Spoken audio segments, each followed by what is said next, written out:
हुक्मरान जमात असम्बली के साथ खिलवाड़ कर रही है। हुकूमत में सियासी नाबालिग बैठे हैं। गैर आईनी इक़दाम के लिए रात 12 बजे भी असम्बली इजलास बुला लिया जाता है।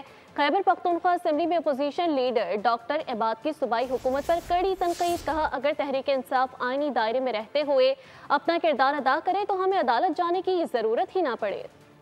गैर आईनी काम के लिए रात 12 बजे भी सेशन कॉल करते। जो आईनी काम है इनको वैसे टार्चर करना, ये कहा कि डेमोक्रेसी है, कहा का कल्चर है, तो ये असम्बली के साथ भी वही खिलवाड़ कर रहे हैं। हम चाहते हैं कि पॉलिटिकल स्पेस जो थोड़ी बहुत बची है इसको अपने हाथों से आप किसी और के हवाले ना कर दो। हमें अदालत जाने की या चीफ जस्टिस साहब को रिक्वेस्ट करने की क्या जरूरत थी अगर ये अपना काम पूरा करते। 1.5 साल से हमारी नुमाइंदगी नहीं है सेनेट में, इस सूबे की नुमाइंदगी नहीं है। 1.5 साल से जो खवातीन है 50% ऑफ पॉपुलेशन है उसकी नुमाइंदगी नहीं है। अजीब गरीब लोग आए हैं। ये जिस तरह मैंने पहले कहा था कि ये सियासी नाबालिग है।